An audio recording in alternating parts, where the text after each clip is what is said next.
Just after the scene between mother and son, Laputin arrived to invite Stavrogin to a party he was giving to celebrate his wife's birthday. Mrs. Stavrogin had long noted with horror her son's predilection for such vulgar company, but she didn't dare say anything. Besides, he had made other acquaintances among the third-rate members of our community and even lower. Such, apparently, were his inclinations. Stavrogin had not yet been to Laputin's house, although he had met him socially. He guessed that Laputin's invitation was connected with the scandal he'd caused in the club. That being a local liberal, Laputin was delighted by it and thought sincerely that that was the proper way to handle venerable club members, and that it was all to the good. He laughed and promised to go. There were many guests at the party, and they were a lively lot, if not particularly distinguished. Laputin, vain and envious man that he was, spared no expense when he invited people to his house, although he only did so a couple of times a year. This time, his usual star guest, Mr. Verkovensky, couldn't attend because of illness. There was tea, refreshment, and vodka. There were 3 card tables going, and while waiting for supper, the young people danced to a piano.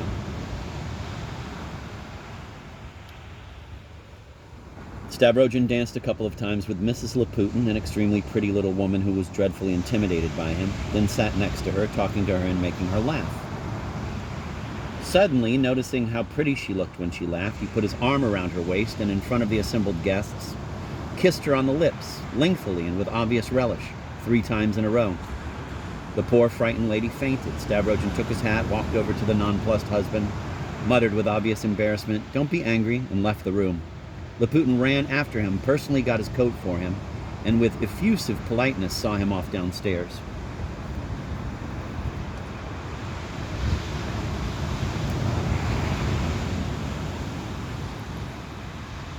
The following day, there was an amazing sequel to this relatively harmless incident, a sequel that brought Laputin some credit and that he managed to exploit to full advantage.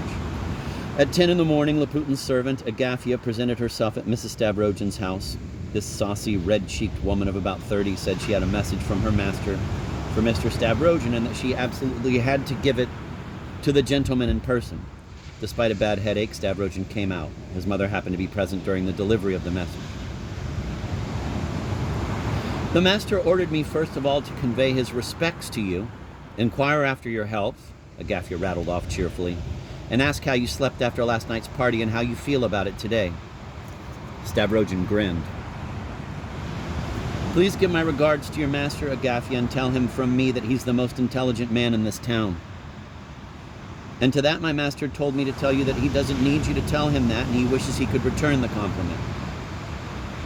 "Really? But how did he know what I'd say to you?" "I'm sure I don't know, but when I was already on my way here, the master came hurrying after me without his hat and said, 'And if in despair he tells you to say to me that I'm the most intelligent man in this town, don't forget to tell him that I know it myself and wish I could say the same of him.'"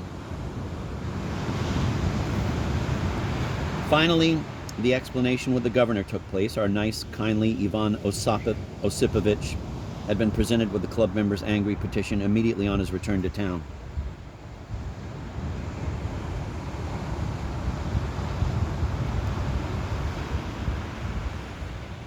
He realized he had to do something but couldn't decide what. The hospitable old man seemed rather afraid of his young relative.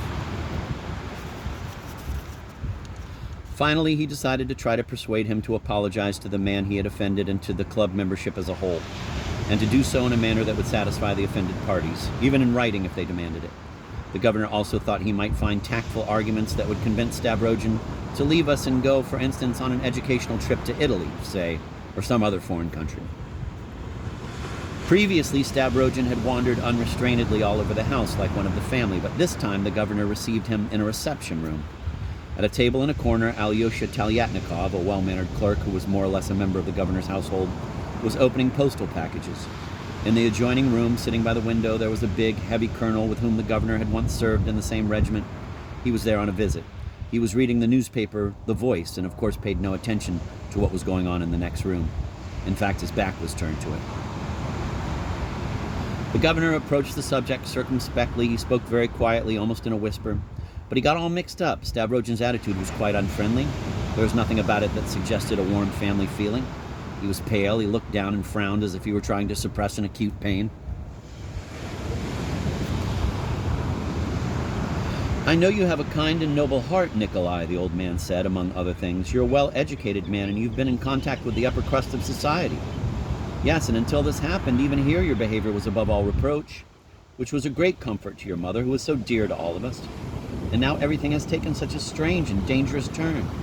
Let me tell you, as an old family friend, as an old relative sincerely concerned for you, whose words should never be taken the wrong way, tell me, what is it that prompts you to perform such wild deeds? Deeds that are unacceptable by any standard of behavior? What is the meaning of these acts that appear to be performed by someone in a state of delirium? Stavrogin listened, irritated and impatient. Suddenly a sly, sarcastic expression flashed across his face. Well, I suppose I may as well tell you what prompts me to do these things, he said gruffly. And looking quickly around, he leaned toward the governor's ear. The tactful Alyosha Telyetnikov had discreetly moved his table a couple of paces further away. In the next room, the colonel coughed as he read the voice. Poor Ivan Osipovich hastily and trustfully thrust his ear closer to Stavrogin, for he was a terribly curious man. And at that point, something quite unthinkable, although in other respects quite understandable, happened. The governor suddenly realized that, instead of whispering some interesting secret into his ear, Stavrogin had caught it between his teeth and was biting the upper part of it quite hard. The old man trembled all over, and his breath failed him. Nikolai, what sort of a joke is this? He moaned in a distraught voice. Alyosha and the colonel couldn't make out what was happening. To the end, it looked to them as if the two men were whispering secrets to each other. However, the wild, desperate look on the governor's face worried them. They kept exchanging questioning glances. Should they rush to his rescue or wait a bit longer? Stavrogin must have noticed this, and he clamped harder on the ear. Nikolai! Nikolai! The victim moaned again. All right, you've had your joke. That's enough now. Another moment and the poor old fellow would probably have died of fear, but his tormentor relented and let his ear go. However, the state of shock continued for a full minute after that, and later the old man had some sort of an attack. Within half an hour, Nikolai Stavrogin was arrested and taken temporarily to the guard room, where he was locked in a special cell with a special sentry posted at the door. It was a drastic step to take, but the mild governor was so enraged that he decided to do it, whatever the consequences, including Mrs. Stavrogin's ire. To everyone's amazement, when she hurriedly and angrily rushed over to the governor's to demand an explanation, Mrs. Stavrogin was refused admittance. She returned home without even having left her carriage and hardly able to believe it herself. Then at last all their questions were answered. At 2 a.m, the prisoner, who had been very quiet until then, and had even slept for a while, suddenly started stamping and pounding on the door with his fists. He wrenched the iron grating from the window, a feat requiring unnatural strength, broke the glass and cut his hands. When the officer of the guard arrived with his men and the keys and ordered the cell unlocked so his men could overpower and tie up the maniac, Nikolai Stavrogin turned out to be suffering from an acute attack of brain fever. So he was transported home to his mama. Everything was immediately clear. Our 3 doctors expressed the opinion that the patient might have been delirious for the 3 previous days, and although he had appeared to be acting consciously and even cunningly, was by no means in possession of his senses, which indeed seemed to fit the facts. Laputin, then, had been the first to stumble on the truth. The governor, being a very sensitive and tactful man, was confused, but it is interesting to note that he, too, had considered Stavrogin capable of any mad action while in his normal state. The club members were also embarrassed at having missed such an obvious explanation. There were, of course, some skeptics, but none of them made much of an impression. Stavrogin stayed in bed for over 2 months. A famous Moscow doctor was summoned for consultation. The whole town paid their respects to Mrs. Stavrogin, and she forgave them. Nikolai recovered completely and accepted without objection his mother's suggestion to make a trip to Italy. She also managed to convince him to make a round of farewell visits and, if he could bear it, apologize to those he had offended. He eagerly agreed.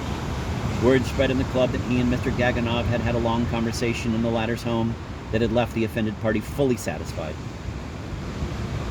Driving around on one of these visits, Stavrogin was grave and unsmiling.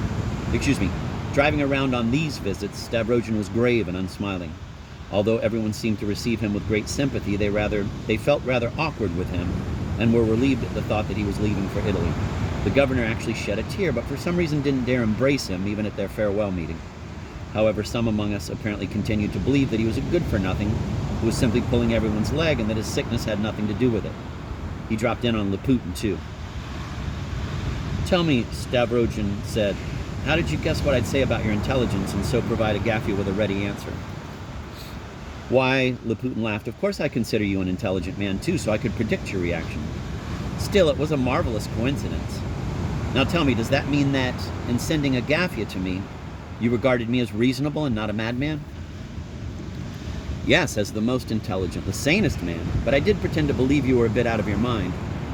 Anyway, you yourself guessed what I thought very well, and you even sent me a sort of certificate of wit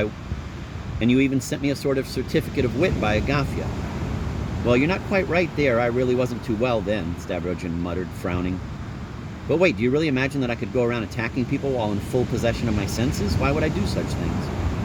Laputin looked puzzled. He didn't know what to say. Stavrogin had turned slightly pale, or at least Laputin thought he had. "In any case, you have a very amusing way of thinking," Stavrogin added. "As to Agafya, I gathered that you'd sent her over to abuse me." "Well, you didn't expect me to challenge you to a duel, did you?" "Ah, that's right, I've heard something about your disliking duels." "Why should we adopt French customs in our country?" Laputin said rather unhappily. "So, you're a stickler for our Russian national ways?" Laputin looked even unhappier.